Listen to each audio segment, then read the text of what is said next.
If you're going to do it, do it. Say what you can do what you say.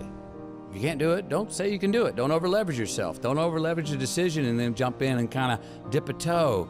I think I'll try it out. No, think if you're going to try it out beforehand, but when it's time to go, dive. Finish it, find out. Come out the other side. Morning. Oh God. 6k this morning. That felt rough, to be fair, but I enjoyed it. I'm enjoying runs a lot more, like I said, since I come back off holiday and stuff like that. So what I'm doing at the minute is a bit of an update. So I had a deload last week, so I did 6k this morning, which I always do on a Thursday. It's tough because I do legs on a Wednesday. I can't really move it about. That's the only way I can really get it in. So yeah, the legs are quite sore on a 6k run, to be honest. So that's pretty rough, but I think it's important as well. Like my coach says, I need to get used to running on tired legs. I'm going to be running 100k, then I'm probably going to be running on tired legs at some point, right? So yeah, got to get used to that. And then Saturday I'll do 7k. So what's that?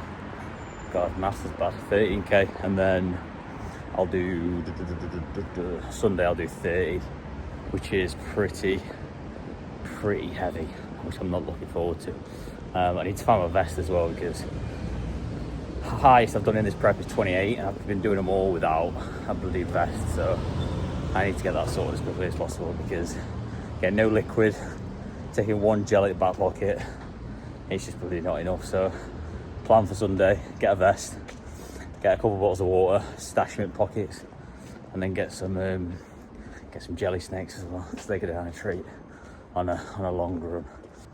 Tell you what, I know I've moaned about running for probably since I started this ultramarathon prep, but I tell you what, I'm gonna miss when I've finished it, scranning stuff like this on a Saturday. Literally, I don't know, look at the state of that. I've got some OT cereal Cocoa Pop thing, about 500 grams of raisins. What else have I got in there? Some fucking fruit and fibre, some Cocoa Pops, and yeah, honey and milk. You know what I mean? I am very much gonna miss that. I guess every cloud has a silver lining on it, but oh God, unreal. Tell you what, if you haven't watched, why is that not focusing?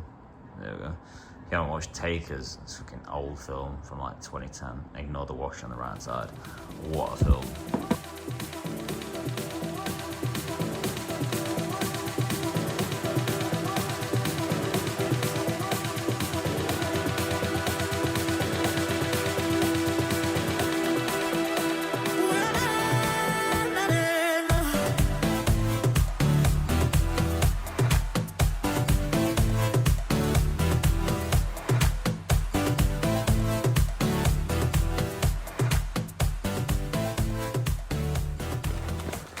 Oh, morning.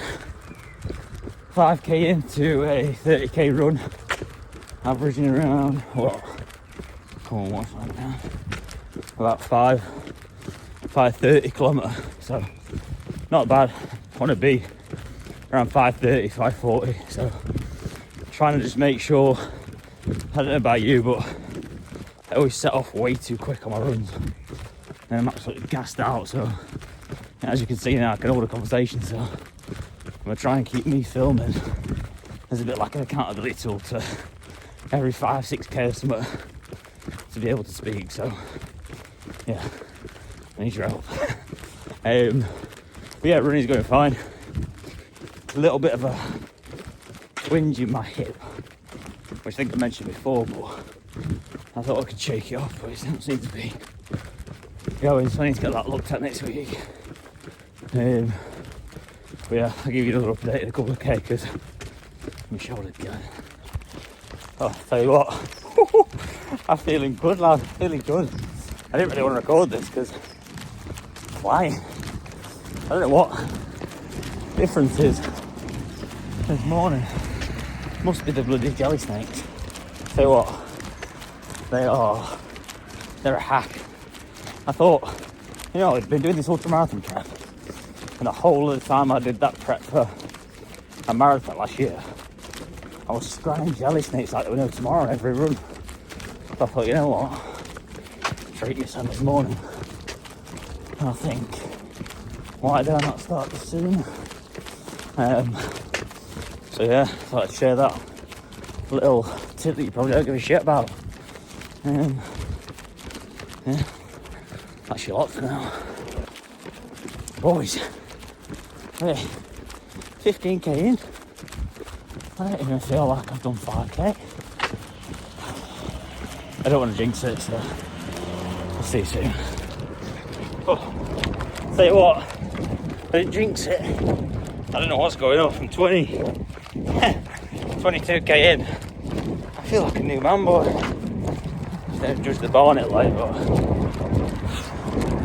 I don't know if Holy Ghost took on me or what, but this is, I would say, maybe one of the easiest runs I've ever done, which is frightening to say. Again, I hope not jinxing it, but I'm actually enjoying a run for once. Positive vibes, eh? Finally. Good morning. So, running through the plan of attack this week, training wise. So, 31k yesterday. That was it was tough. It wasn't as tough as I thought it would be, to be fair. And I had a nice bath last night. I feel fine this morning, to be honest. I was actually a little bit shocked how, I think I mentioned in one of the videos. I was actually shocked how quite, I say easy it was, but the biggest key is just keeping that heart rate below 150, and then just obviously keeping an eye on it. So obviously speeding up when obviously you can, dropping the pace where you need to. Do you know what I mean? Just to bring that heart rate back below that 150 mark. So yeah, I think gave me a lot more confidence for October yesterday. So it was a good run all in all. So plan of action this week is we've got a push workout today. So then pull tomorrow. We do legs on Wednesday. Got a raw, I say 7k run on Thursday. Friday we're looking at an upper session, and then what else we got? Saturday is 9k, and then Sunday is Sunday's a 34k. So yeah, bit of another heavy mileage week.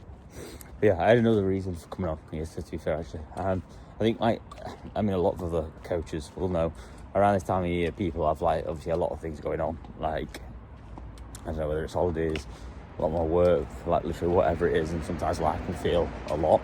Do you know what I mean? I've been doing this game for 6-7 years now, and I think when people say, oh, I'm gonna have to just come back in the next couple of months just because life's too much, and I have it a few times over the course of summer usually, and it's happened, it's happened probably 3 times over the past 12 weeks. I'll say the same every single year.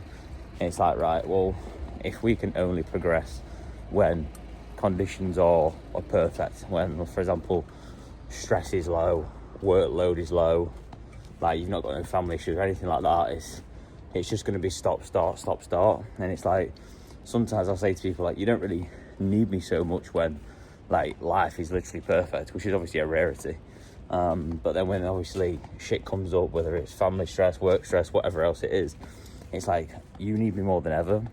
Even if it's me personally, or just an extra pair of fucking hands. Do you know what I mean? It's if you start saying, oh, I want to come back in 2 months, and think, all right, well then everything else is going to slow down, everything will be fine, and I can progress quicker, and I can be all in. It's people's all or nothing attitude is 9 times out of 10 what throws them off. Do you know what I mean? It's if I can't do everything 10 out of 10, then what's the point of doing it? It's not the case. It's I'll say to my guys, it's right, sometimes you might progress. If you look at a progression scale 1 to 10, some weeks you might be at a 2 out of 10, some weeks you might be at a 10 out of 10 getting everything done. Do you know what I mean? So it's you always need to think like that, just because not everything is going to be perfect all the time. And it's right, well, some weeks you can tick everything off and everything's perfect. Some weeks you might miss a couple of sessions, but your food's still been on point. Do you know what I mean? So it's you control what you can control. Do you know what I mean? We just don't throw the towel and be right, 8 weeks time, everything would have slowed down. I'll jump back on. It's so every time we get busy or work obviously gets too much, then we're just going to quit. Do you know what I mean? And that's why people don't get results, like long-lasting results, because they know how to handle things when everything's going smooth in life, but when life gets hectic, everything just obviously, goes off track. Do you know what I mean? It's like, that's where essentially then you need an extra pair of hands to show you exactly how to manage them things when life isn't perfect.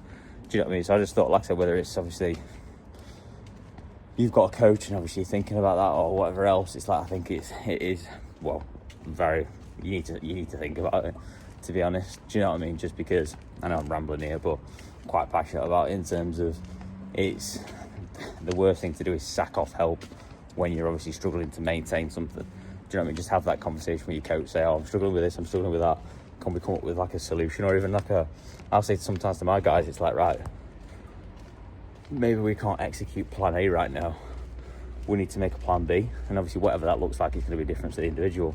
But it's like, right, well then obviously when they can execute and be consistent with plan B consistently, then it's like they feel much better in themselves, and motivation will grow from there because they're being consistent with the plan, even though that plan isn't the original one.